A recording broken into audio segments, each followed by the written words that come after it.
Ginayuma mo siguro ako kaya hindi ko kaya mawala ka sa paningin ko. Kasalanan mo kaya nasugatan ako sa pagpitas sa rosas. Sana naman makonsensya ka. Dear Amihan Stories presents Our Matchmaker is the Doctor's Nephew. Written by Isan Cross. Sunod-sunod na napabuntong hininga si Maxine na makaapak sa sinabing mall ng kanyang kliyente. Buong magdamag niyang hinintay ang pagbukas niyon para unang makakuha ng laruan na limited edition at trendy ngayon. Bukod sa pagiging barista sa sarili niyang coffee shop, ay rumarakit din siya bilang tagabili ng mga bagay na limited edition na pinapangarap bilhin ng kanyang mga kliyenteng mahihinang fighting spirit na makipag-agawan sa mall. Bagamat pakiramdam niya ay lumulutang siya sa ere dahil sa antok, gutom at takot na baka maunahan, ay determinado siyang maabot ang hangarin niya. Nakapwesa silang lahat sa entrada. Gaya niya ay kabado rin ang kanyang mga kakumpetensya. Pausap lang ho. Bawal pong magtakbuhan. Isa-isa na lang ho muna pagpasok. Paalala ng isa sa mga gwardya. Nasa pwesto ng mga ito para siguraduhin ang kaligtasan ng lahat. Nagsalubong ang kilay niya nang may tumabi sa kanyang mabangong lalaki. Hindi naman siya interesado kaya binaliwala niya. Kapag kuwan ay nagbigay ng hudyat ang store manager. Sa isang kisap mata ay mabilis na nagtakbuhan ng lahat. Hindi na sinunod ang alituntunin at nagkanya-kanya na. Nagtitili siyang tumakbo at sinunggaban agad ang laruan na para bang ginto iyon. Kaso, eksaktong paghabulot niya ay may umagaw noon. Hey, mister! Nauna ako sa'yo! Bitawan mo yan! Binabalaan kita! Bitawan mo yan! Mas nauna ako sa'yo, miss. This one is mine now. You understand? Shut up! Ako nauna sabi eh, sira ulo ka ba? Bitiwan mo kung ayaw mo sipahin ko yung balls mo! Nire-respeto kita, miss. Kaso wala ka namang modo eh. Ikaw ang walang modo. Sa outfit mo pa lang ay mukha kang professional pero masamang ugali mo. Miss, sinusubukan ko maging mabait sa'yo. Isang pangalipusan mo pa, hindi ako magdadalawang isip na indemanda ka. Ikaw dapat ang kakasuhan ko dahil mas Shut up and take off your hands. unfair naman magbigay ni Lord ng kagwapuhan. Doon pa talaga siya masama ugali. Sayang lang kagwapuhan. Panlait niya rito. Sumimangot ito. Eh ikaw, ang pangit-pangit mo na nga, sama pa ng ugali mo. Akala mo kung sino ka malait. Mas masahol pang ugali mo kaysa sa akin. Mas malala ka pa sa babae magtatalak. Bungangerong bakla. Itiko mo yung bibig mo. Huwag mo ko akusahan ng bakla kung ayaw mo magsisi sa huli. Nagtagisan sila na mainit na tingin habang patuloy sila nagagawan sa laruan. Pinawisan siya at dismaya nang maramdaman ng pagkatalo. Sadyang malakas ito. Ayaw magpaawat. Gwapo sana pero ang sama ng ugali. Nasa na bang pagiging gentleman ng mga lalaki ngayon? Tumigil ka dahil akin na to! Buliyaw niya. Ibinuhos niya lahat ng puwersa at na makakita ng tamang oportunidad ay kinagat niya ang kamay nito kaya nabitawan nito ang laruan. How dare you! I'm going to sue you, witch! Galit na galit sabi nito. Lumulundag siyang niyakap ang kahon. Binilatan niya ito at humarurot ng takbo. Bye-bye! Paalam niya na makalayo sa kanilagay ang isang kamay sa ulo para kawayan ito. Sinipa nito ang sahig. Umuusok ang ilong na hinataw ang kamay sa kawalan at mabangis siyang inirapan. Umuwi siya matagumpay ng araw na yon at paldo siya dahil sa galante niyang kliyente. Nang sumunod na araw ay sinamahan niya ang kanyang nakatatandang kapatid para magpa-ultrasound. 3 buwan ang buntis ang ate niya pero hindi halata dahil maliit ang baby bump nito. Maxine, sandali lang ha. Kukunin ko muna kay Tess ang pambayad. Nasa labas na raw siya. Kakainis, pumunta agad tayo rito nang hindi ko nadala ang wallet ko. Sabi ng ate niya. Hindi siya binigyan ng pagkakataon para magsalita. Salukuyan siya nakikitira sa bahay dito dahil may renovation na nagaganap sa maliit niyang bahay na naka-attach sa kanyang coffee shop. Tourism ang kursong natapos niya pero hindi siya nakapagtrabaho dahil pumasok siya sa kumbento. Pero lumabas din matapos ang ilang taon dahil na-realize niya hindi siya para doon. Hindi naman nagalit ang pamilya niya. Sa halip ay ipinamana sa kanya ang negosyong palugi ng ama niya. Dating snack bar pero hindi pumato. Noong nagkaroon siya ng kita sa pagsusulat online, ay ginamit niya ang pera para baguhin ang negosyo. Hindi niya inaakala na magiging sikat iyon at naging tambayan ng mga estudyante. Mrs., kanina pa kayong hinihintay ni Doc. Naiinis sa tawag ng sekretary ng OB-GYN. Ako? Itinuro niya ang sarili. Bakit ako? Hindi. Oo, ikaw. Bilisan mo bago pa maubusan ng pasensya si Doc. Hindi siya nakaalma nang hinila nito ang kamay niya. Sa bilis ng pangyayari ay namalayan niya nakaupo na siya sa hospital bed. Okay, Mrs. Ikaw? Ikaw? Pareho silang natulala. Kumislot ito saka siya tinuro. Anong ginagawa mo rito? Sinusundan mo ba ako? Hindi pa ba sapat ang pang-aagaw mo na laro ang yun? Hoy, huwag kang feeling, mister. Kahit ang gwapo ka, hindi ka pa rin pasok sa standard ko. Masyado kang arugante at filingero. Ang OA mo pa. You're a big no for me. Nagtangis sa panga nito. Hindi ko hinihingi ang opinion mo para magustuhan ako. Maghanap ka na ng ibang clinic bago pa kita masabunutan. Hala, hindi ko alam na. Hindi ako bakla. Go! Karen, ilabas mo babaeng ito. Bilisan mo! Ura-urada nitong sigaw. Dok, ano ba nangyari? Usisa ng sekretarya sa kabataman siya titignan. Ilabas mo babae yan dahil hindi ko naman pasyente yan. Diyos ko, kasalanan ko po ito. Hindi pala ito Mrs. Joaquin. Pasensya na ho, Dok. Hala, miss, halika rito. Pasensya na po. Lumapit ito sa kanya at iginiya siya sa palabas. Patari niyang tinirikan ng mata ang aruganteng lalaki bago lumabas. Sakto rin ang pagdating ng kanyang ate. Napabuga na lamang siya ng hangin sa halip na sagutin ang nangungusap nitong mga mata. Makalipas ang kalahating oras ay naglalakad na sila sa sidewalk papuntang mall dahil may bibilin pa itong mga gamit na magiging pamangkin niya.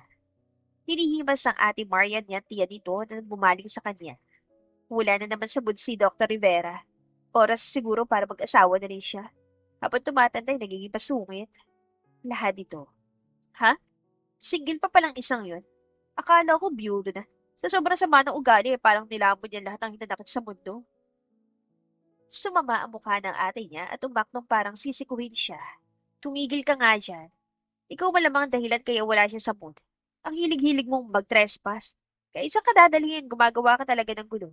Nagsisisi tuloy akong yayain ka. Ate naman eh, pinagmumukha mo naman akong troublemaker. Hinatak ako papasok ng show kanyang sekretarya. Alam ba sana ako kaso ang bilis niya eh. Hey, anong complete name ng doktor na yon? Sama talaga ng ugali. Huwag kang bastos ha. Respetuhin mo ang doktor ko kasi malaki ang naitulong niya sa akin. Saway nito. Sus, inuuto ka lang noon para pagkakakitaan ka niya. Dali, anong pangalan niya? Inirapan siya nito. Aber, bakit ka interesado? Crush mo? Ate naman, gusto ko lang malaman ng pangalan niya dahil idedemanda ko siya. Idedemanda mo dahil ninakaw niyang puso mo? Tumawa ito.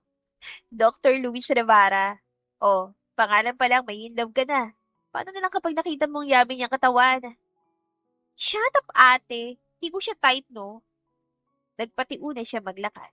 Tumatawa naman siyang sinundan ng kapatid niya. Nang sumunod na araw ay kumaripas ang takbo sa Maxine para ligpitin ang ilang mga gamit na iniwan niya sa labas ng kanyang coffee shop nang bumagsak ang malakas na ulan. Ibinilad niya sa araw ang ilang DIY projects na ireregalo niya sa kanyang kaibigan. Papasok na sana siya pero natigilan siya nang mapansin ang maliit na bulto sa isang tabi.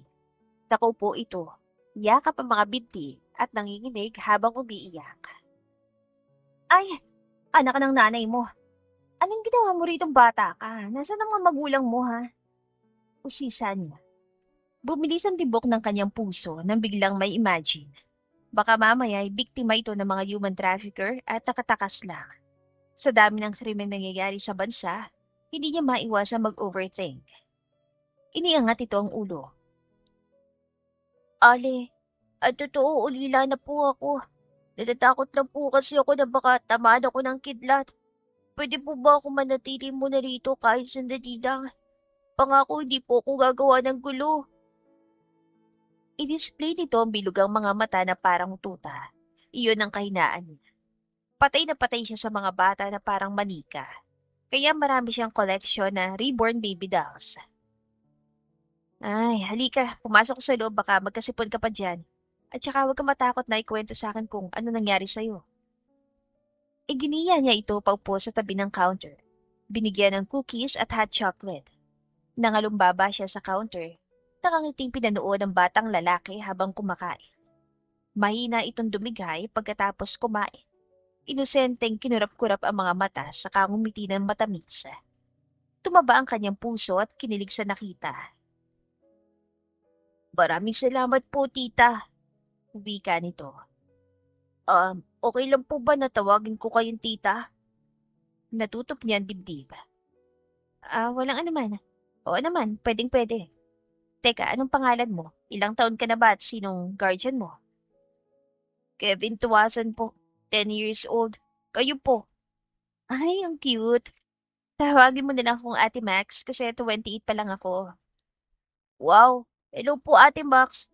Thank you po sa pagpapatuloy sa akin. Bumaba ito at sinugod siya ng yakap. Oh, teka, sino bang guardian mo? Sabihin mo para mahatid na kita sa inyo. Baka mamaya nag-hysterical na sila kakahanap sa'yo. Tumahimik ito na matagal pero biglang umiyak. Sumikip ang dibdib niya at bigla siya natakot. Hoy, huwag ka namang umiyak. Ano ba talaga nangyari sa'yo? Sumingap ito. Suminok-sinok pero hindi siya sinagot. Ay, siguro ire-report na lang kita. Kumapit ito sa damit niya. Huwag po, maawa po kayo. Totoo, tumakas po ako dahil minamaltrato nila ako. Simula nung namatay ang mga magulang ko, sila na nag-aalaga sa akin. Pero hindi alam ng lahat na masasamang tao sila. Biglang nabiyak ang puso niya. Oh, I'm sorry. Ipapatulfo ko yan sila. Mas masahal pa sila sa demonyo. Wala silang pakialam kahit bata ka pa. Hintayin mo ko, isusumbong ko sila sa pulis para makulong. Lalong humigpit ang pagkapit nito. Huwag po, maawa po kayo. Kapag ginawa niyo yun, siguradong mas mapaparusahan pa nila ako. Hindi yun mangyayari dahil ipapakulong naman natin sila. Ayoko po kayong madamay. Nandito ka na sa poder ko. Damay na kung damay. Ang mahalaga ay malayo ka sa mga nananakit sa'yo. Ate Max, huwag niyo na pong i-report. Hanapan ko na lang po ng paraan kung paano ako makakaalis sa kanila. Huwag po kayong mag-alala sa akin. Napahugot siya ng malalim na hininga. Ginulo niya ang buhok nito at umupo para pantayan ito. Ay, fine. Patutuloyin kita pero sana masolusyonan agad ang problema mo. Ang bata mo pa para maranasan ang bagay na ito, ah. Sana mapaparusahan ng mga yun. Sure po, tita. Patutuloyin niyo po ako. Tumango siya. Oo, simula ngayon, dito ka na muna sa akin. Pero kapag nagbagong isip mo, sabihin mo sa akin at magre-report tayo. Maraming salamat po. Don't worry, magpapakabait po ako. Niyakap ulit siya ng bata. Kahinaan niya talaga ang mga cute na bata. Mahirap kasing tanggihan. Simula ng araw na yon ay nagkaroon ng kulay ang kanyang buhay. Hindi naman siya binigyan ng problema ng bata. Puro good vibes lang. Ngunit iniisip pa rin niyang i-report ang nangyari sa bata dahil kawawa naman ito. Sa kabilang banda ay kanina pang hindi mapakali si Luis. Pabalik-balik siya lumalakad sa kanyang study room habang pinipisil ng kaliwang kamay ang panga at nakapamewang ang kanang kamay. Napatitig siya sa pinto ng bumukas yun. Nahanap niyo na ba siya? Bulalas niya. Paumanin po sir. Sa masamang balita po, ilalahad ko. Hindi po namin mahanap si Young Master Kevin. Buong araw na po namin hinalugog ang mansyon pero kahit sa anggulo ay wala po siya. Imporma ng butler. Imposible. Halugugin niyo ulit ang bahay. Hindi ko kayo pagpapahingahin hanggat hindi niyo siya nahahanap. Bilisan niyo! Galit na galit niyang utos.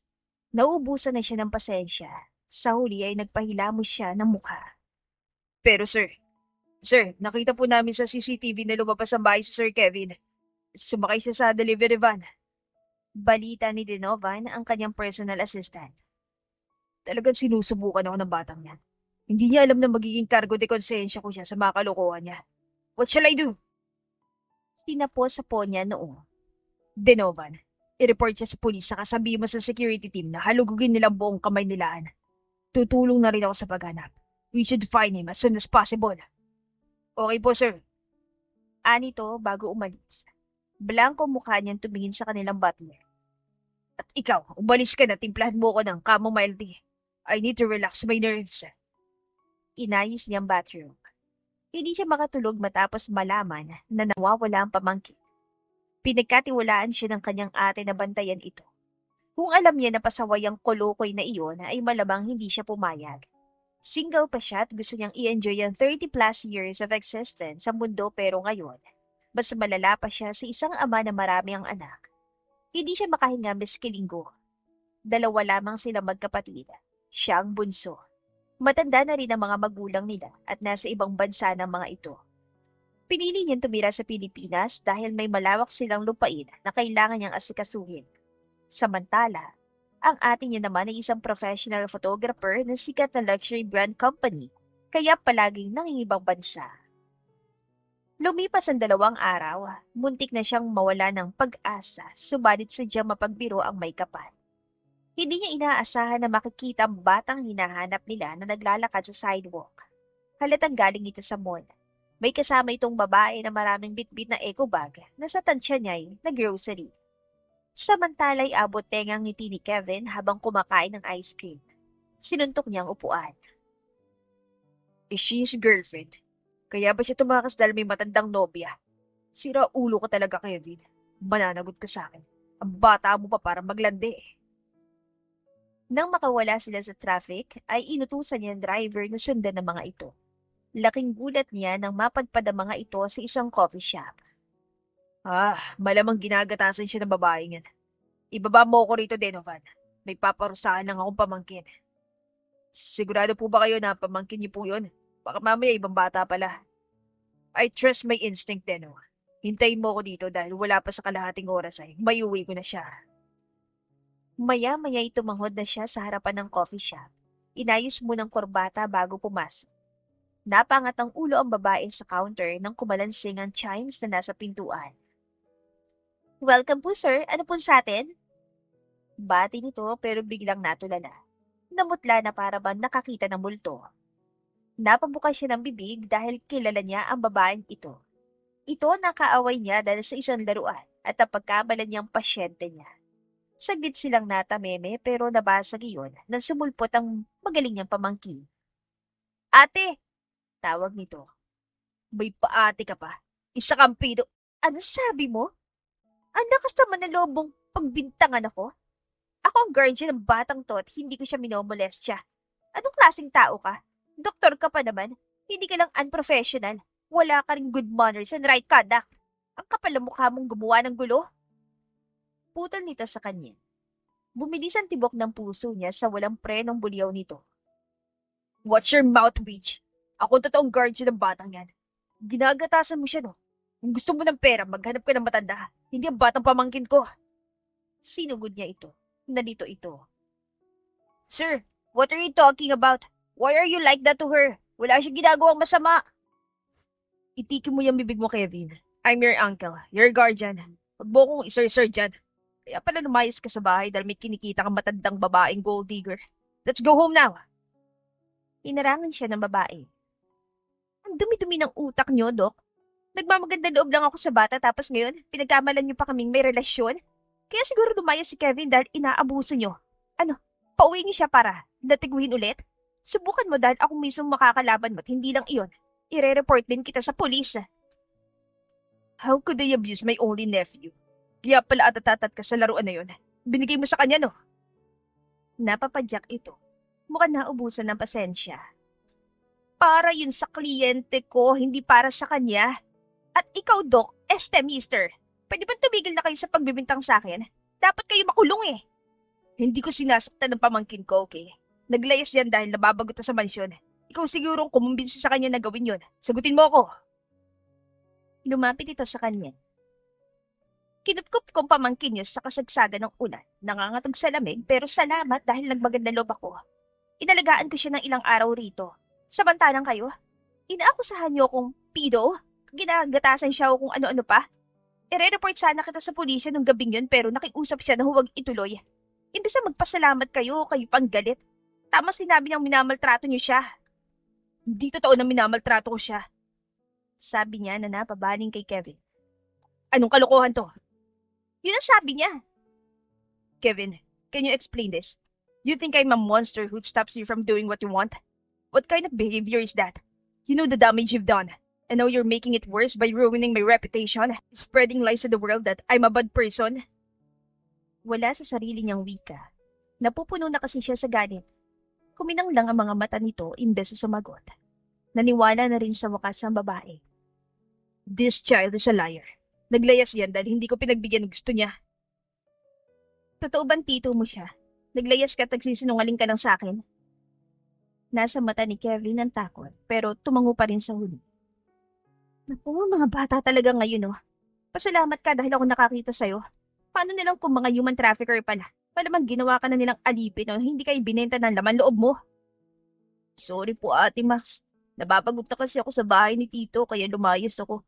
At saka palagi kasi siyang busy. Binabaliwala na niya ako. Ayaw na akong samahan mag-horseback racing at mag-tennis. Pero mali pa rin ang lumayas, lalo na magsinungaling. Ay, mag-sorry ka sa tito mo.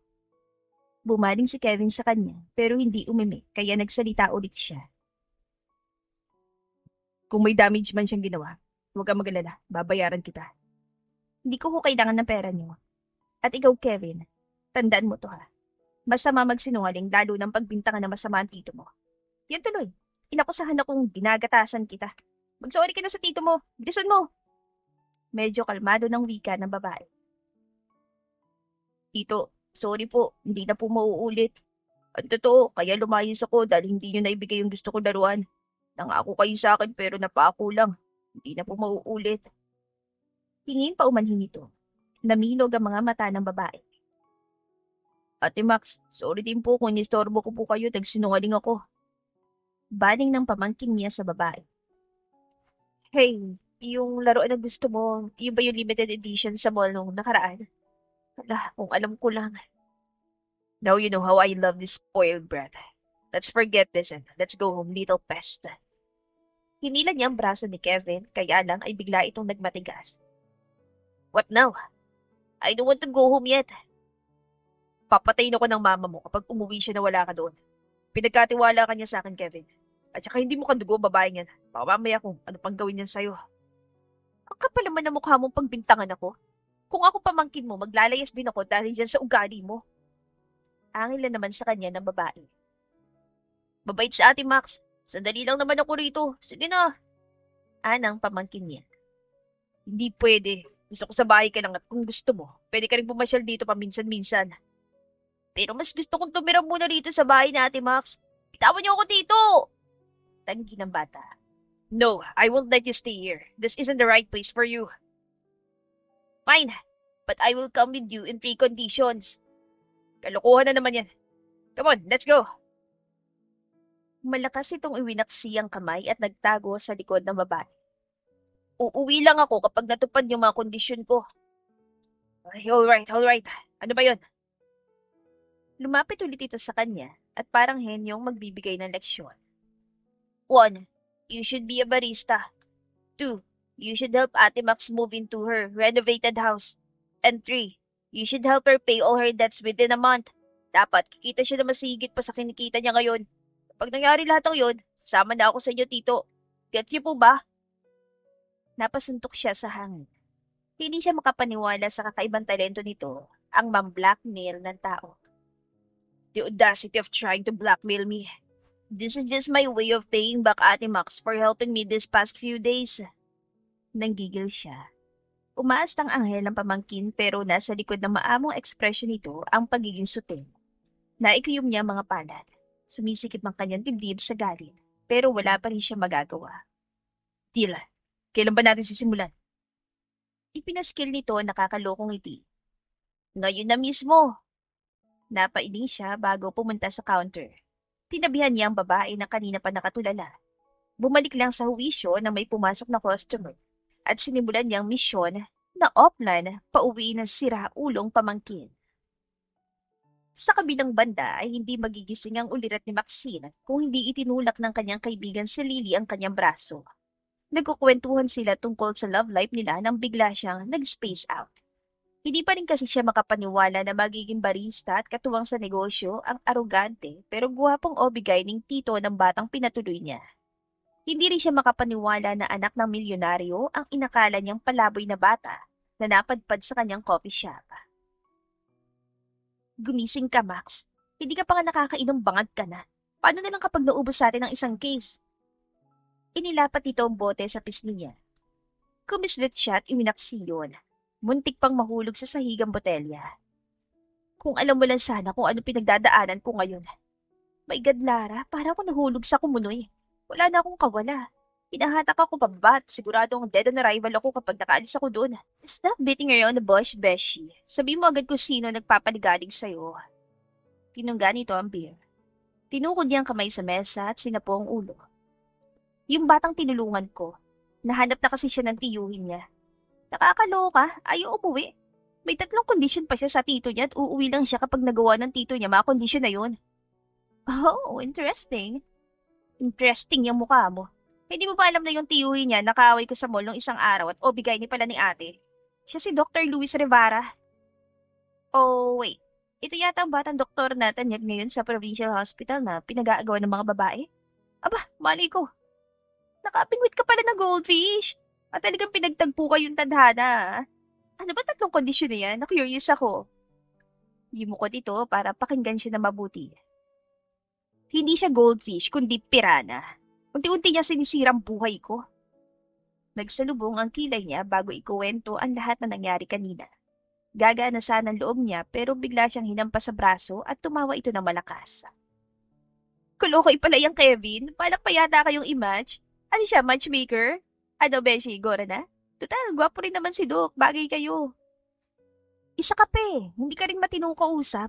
Kaya inistorbo kita ngayon para mabawasan ang stress ko pero lalo ako na-stress. Kulang nilang ma-depress ako. Parehas lang kay ni Kevin. Gusto niyo akong mapunta sa aroganting doktor na yon. Hindi mo alam kung gaano kasamang ugali na nakakaasar. Bumungis-ngis ito. You know, the more you hate, the more you love.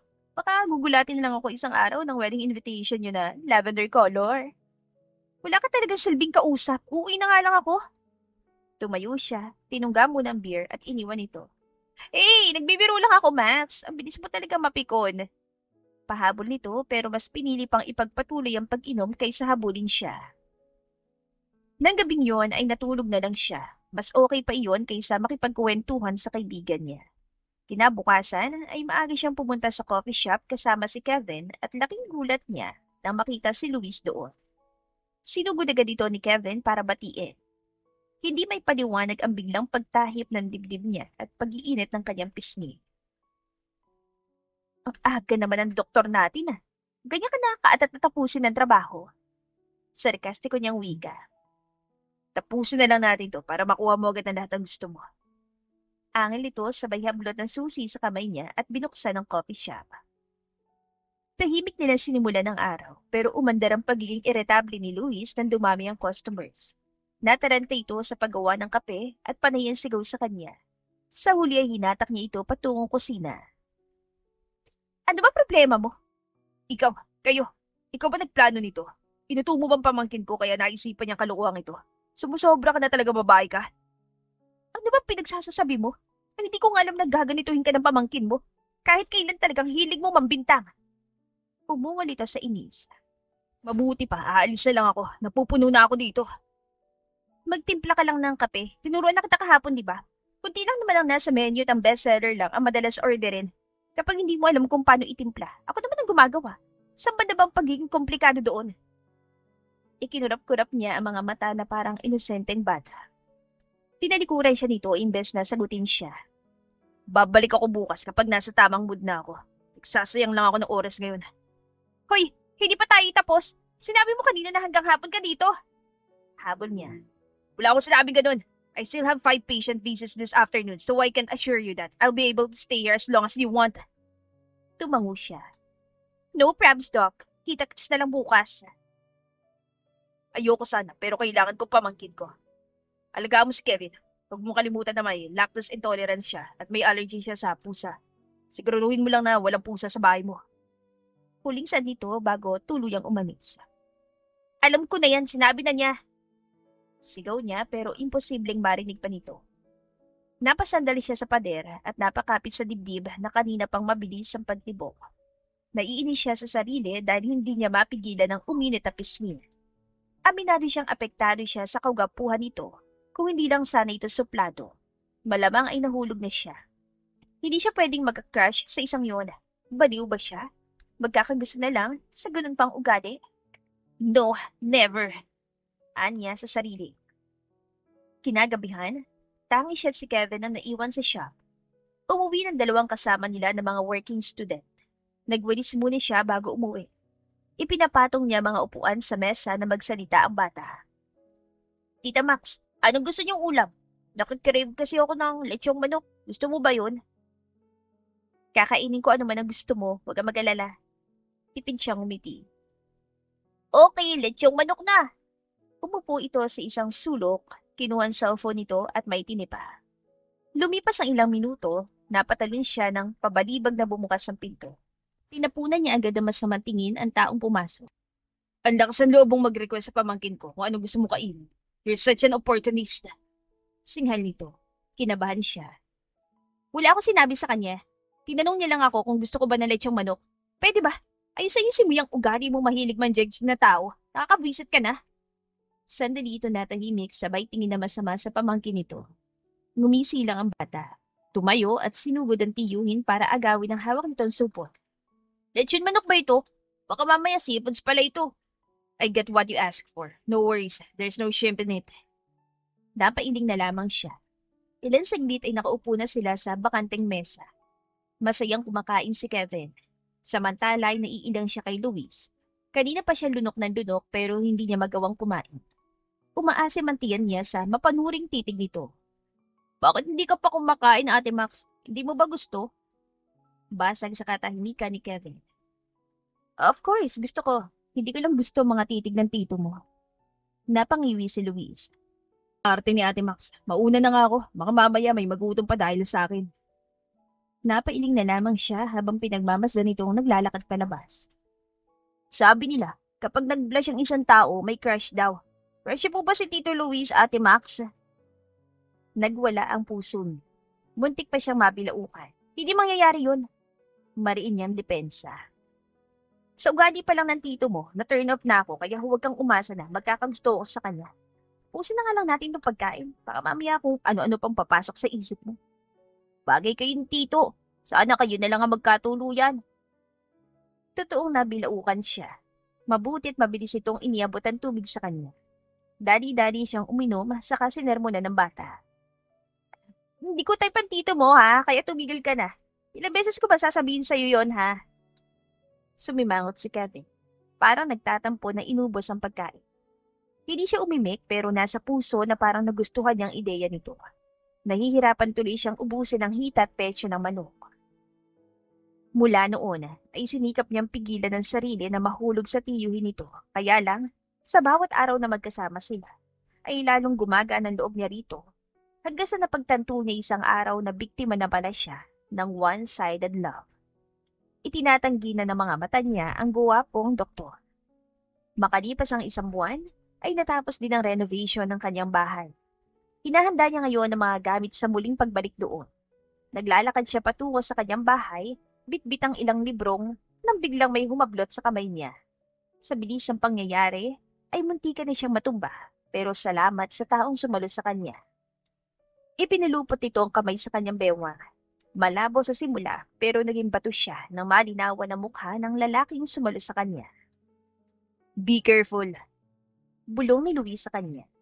Tumama ang mainit na hininga nito sa mukha niya. Nanginig siya ng masamyo ang amoy menthol nitong hininga at automatikong bumilis ang tibok ng puso niya.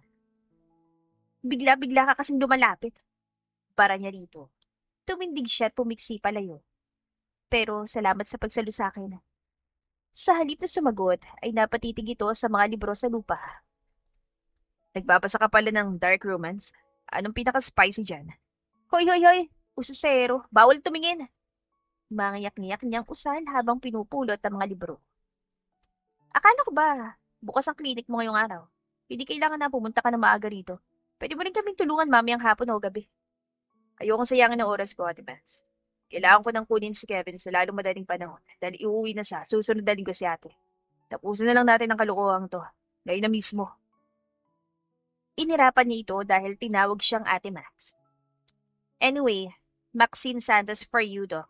Si Kevin lang pwedeng tumawag sa akin ng Ate Max. Hindi bagay sa yung apelyido mo. Pakli nito bago nagpatiuna. Anong bagay sa akin? Maxine Rivera? Parang tunog Marian Rivera. Natatawa niyan sinundan ito. Idinaan na lamang sa tawa ang kilig.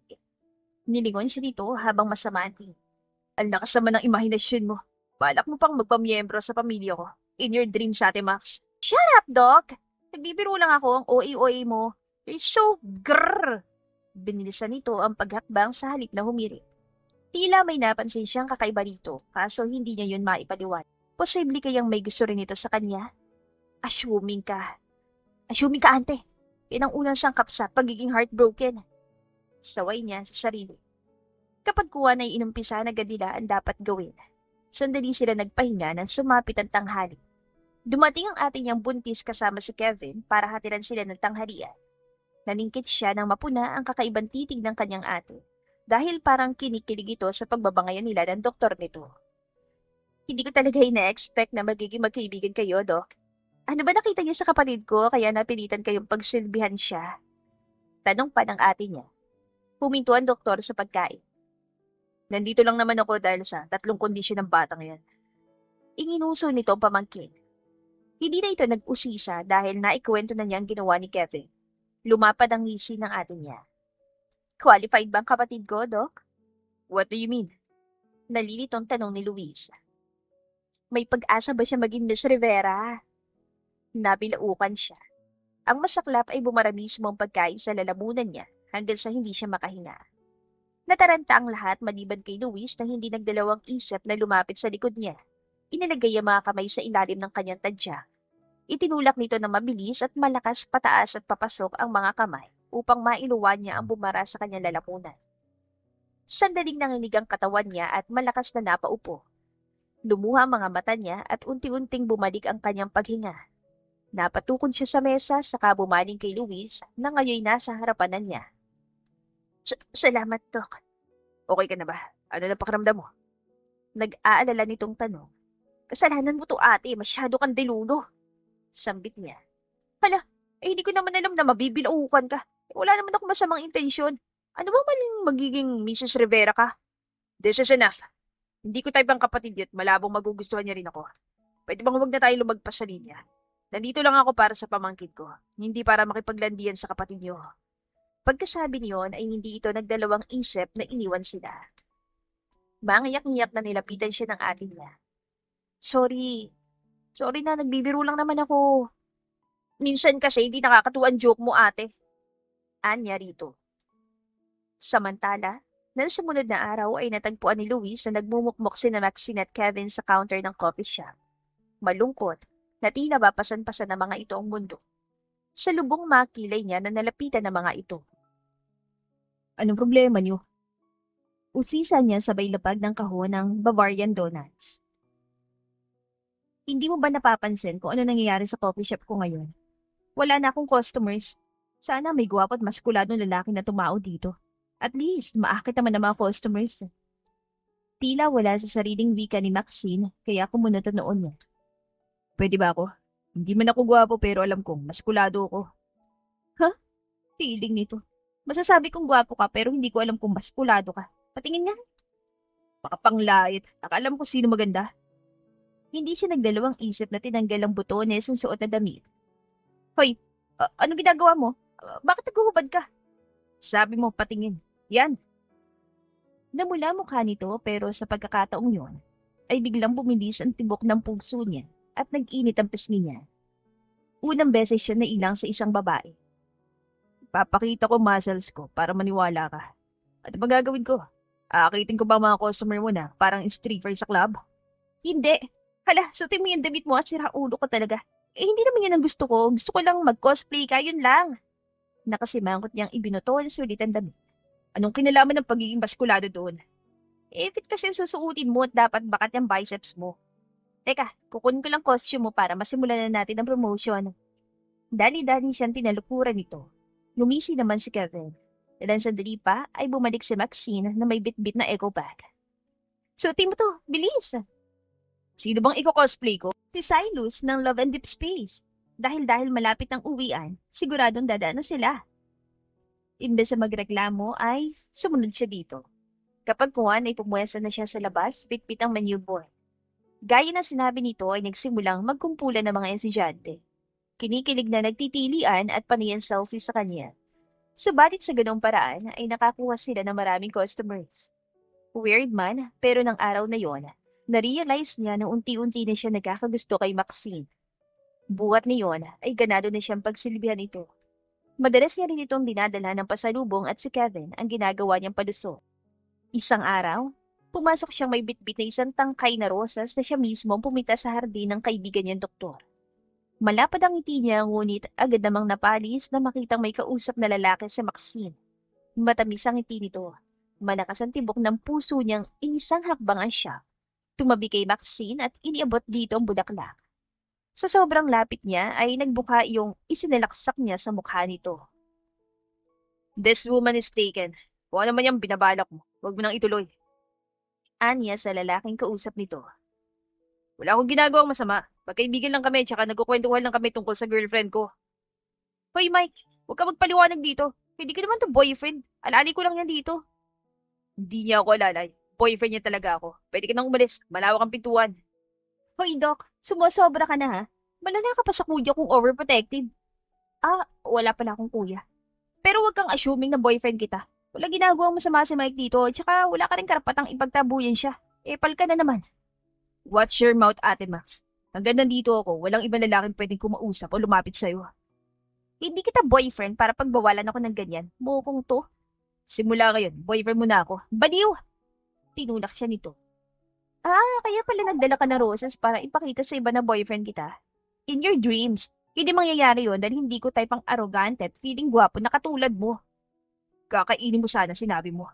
Huwag ka rin assuming feeling. Gusto kita Maxine Santos. Seryoso niyang pagtatapat na ikinatulala nito. Narinig mo ba't sinabi ko? Gusto kita.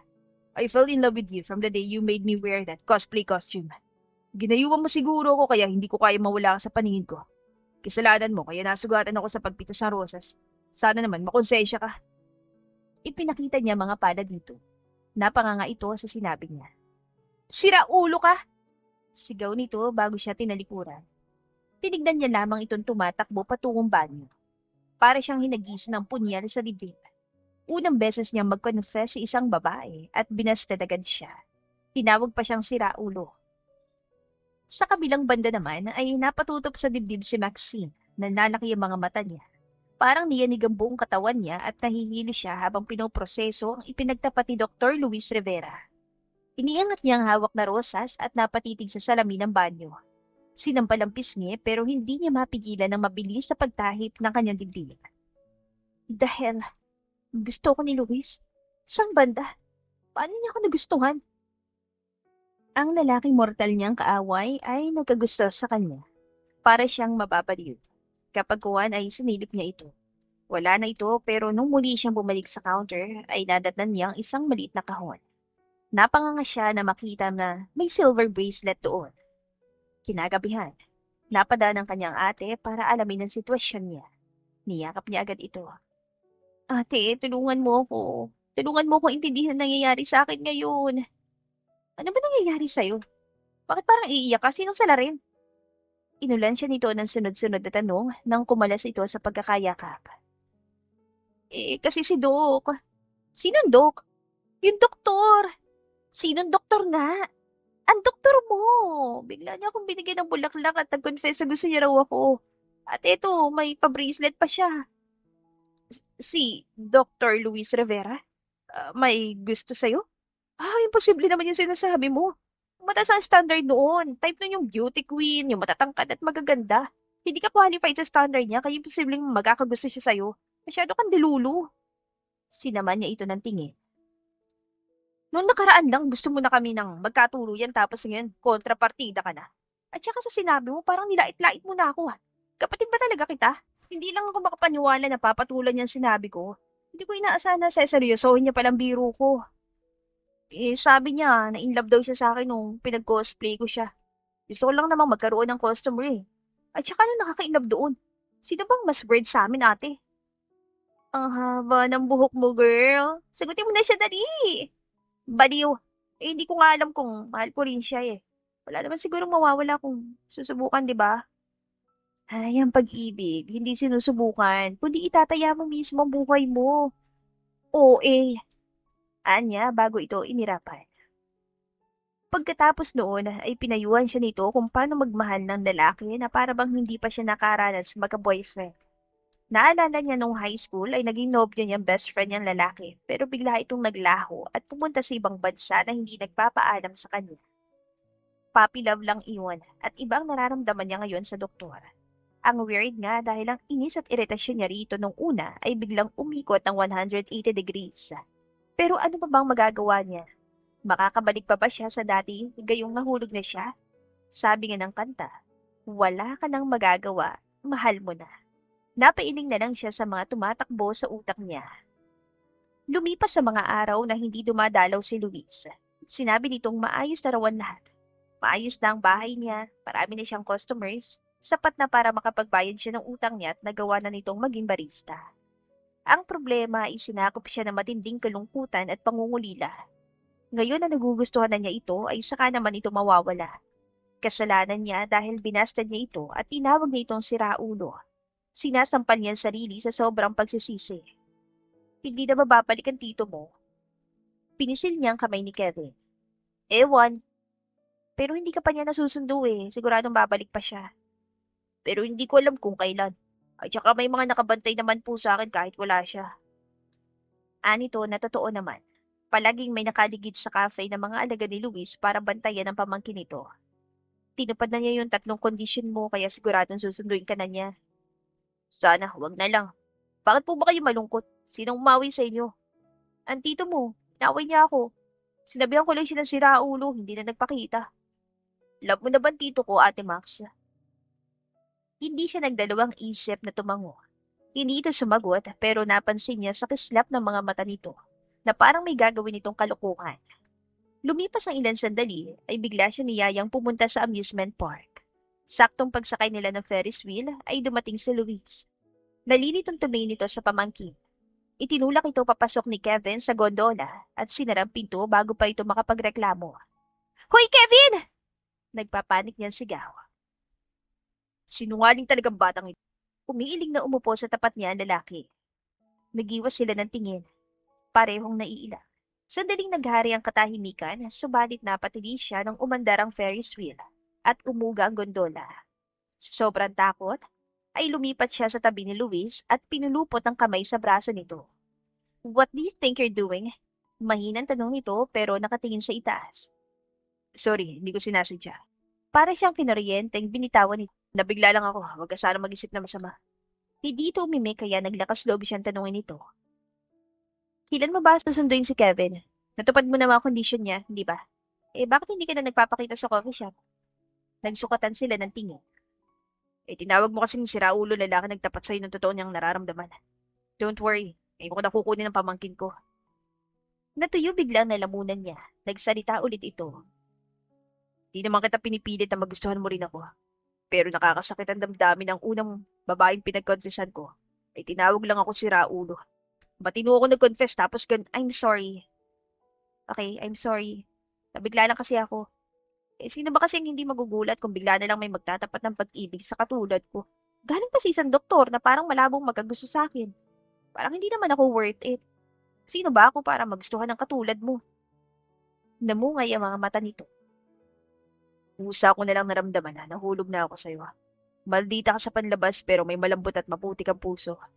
I didn't fall in love with just your appearance because I fell deeply, irrevocably in love with the beauty of your soul and the warmth of your personality. Mas gugustuhin ko pa yung nagpapakita ng totoong pagkakatao niya kaysa pagpapanggap lang. Natameme siya. Hindi naman kita pinipilit kung hindi mo ako gusto. To be honest, my feelings overwhelmed me so much that I had to admit them right away. I just couldn't focus on anything else. At saka naiintindihan ko rin naman naging reaksyon mo. I know I didn't treat you well no, una tayo nagkakilala. Mali rin ako. Nakalimutan niya at ang huminga. Wala akong masabi. Pero, Dr. Luis Rivera, I think I also fell in love with you. At saka ko lang nalaman nung iniiwasan mo ko.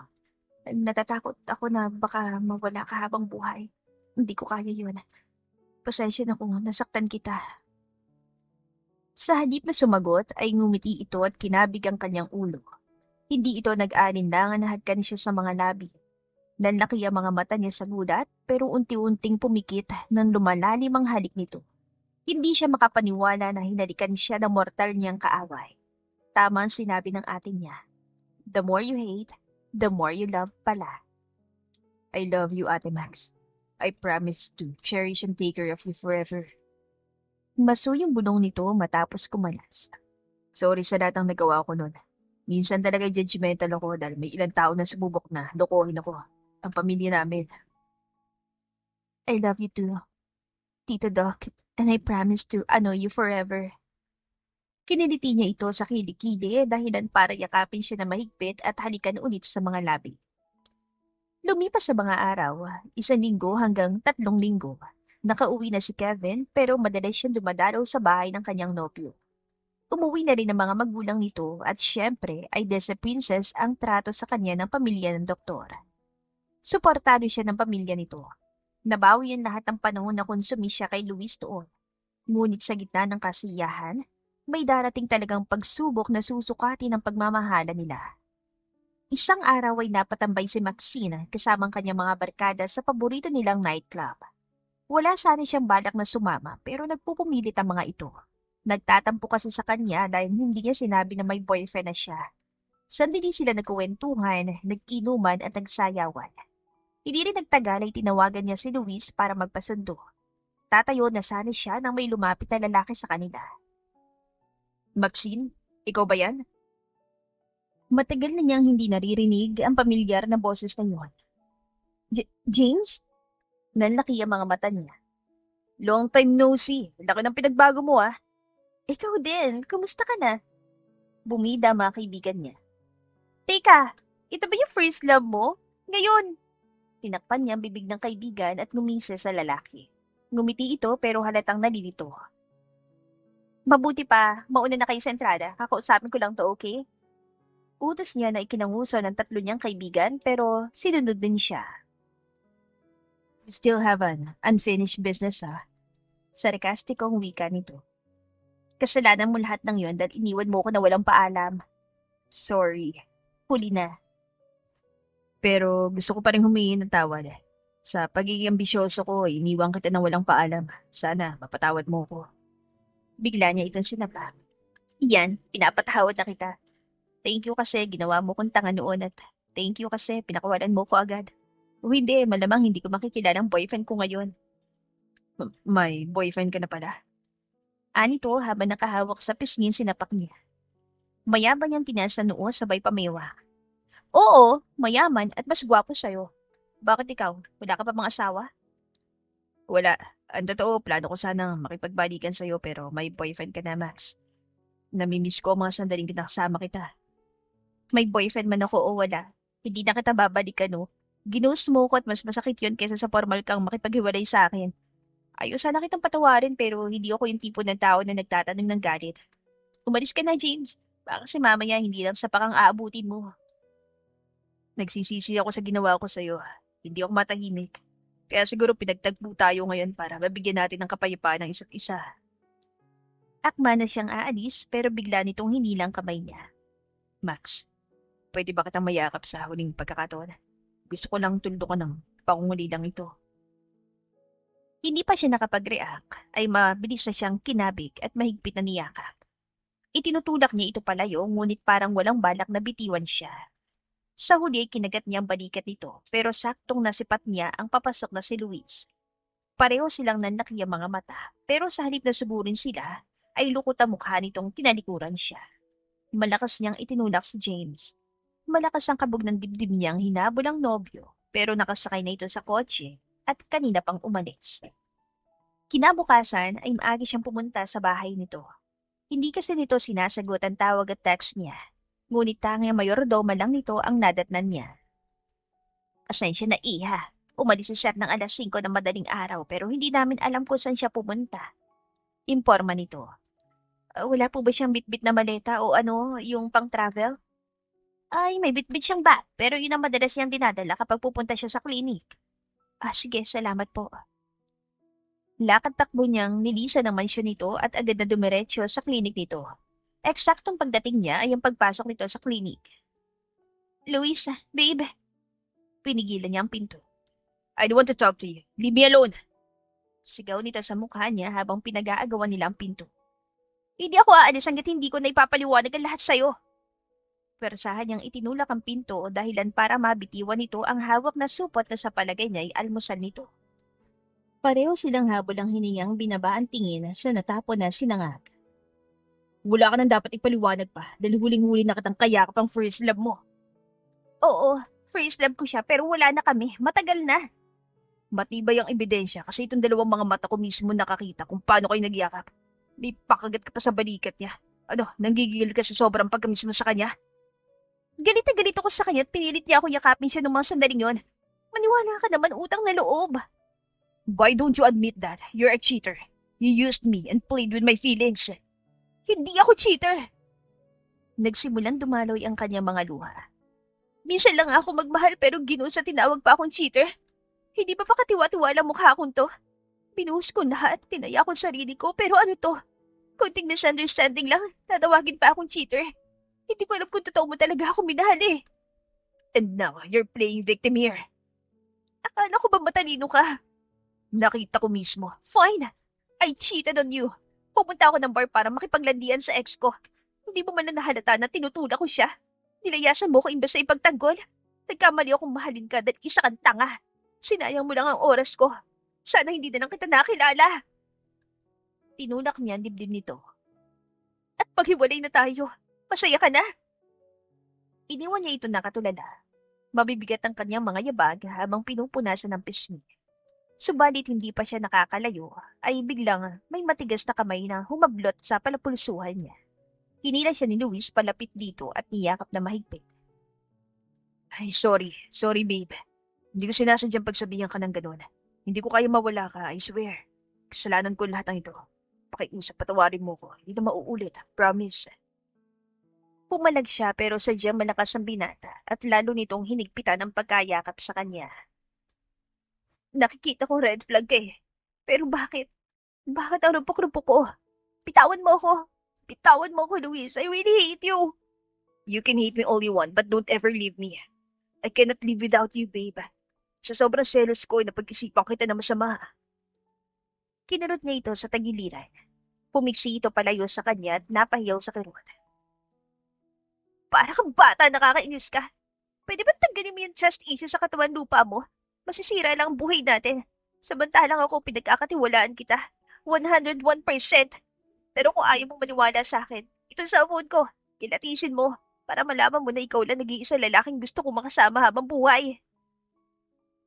Hindi nito kinuha ang inabot niyang cellphone. I'm sorry for being stupid. Hindi na talaga mauulit. I will trust you forever. Pwede ba na natin kalimutan ang nangyari? Tatango sana siya pero niyakap agad siya ni Luis. Natawa na lamang siya. Maya-maya yumuko dito at hinalikan siya sa mga labi. Kanina lang ay halos magpatayan sila sa umaapoy na argument, pero ngayon, kulang na lang ay langgamin sila sa sobrang tamis. Tao lang din naman sila. Nagkakamali rin at hindi maiwasang makaramdam ng selos. Napangako ko. Simula sa araw na ito, hindi na ako magsiselos. Kahit sino man ang lumapit sa'yo, wala na akong pakialam. Paliban na lang kung sinasaktan ka.